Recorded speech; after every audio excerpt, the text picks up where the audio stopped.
Nitrogen मध्य nighter जहाँ nitrogen को उत्पन्न करे।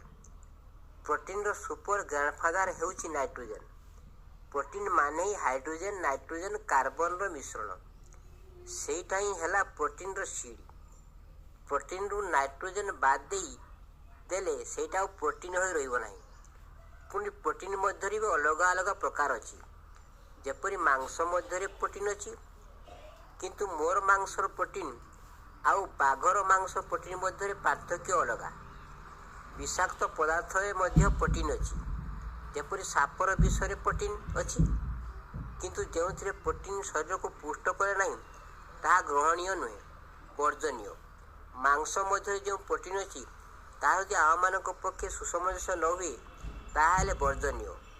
डाली मध्य जो प्रोटीन अच्छी ताहा यदि कंपेटेबल सुसमंजस्य हुए ताहले सेटा ही ग्रहणीय। प्रतिक्रम जोटी आए ना सेटा ही मोर शरीर पक्षे भल नहले मन।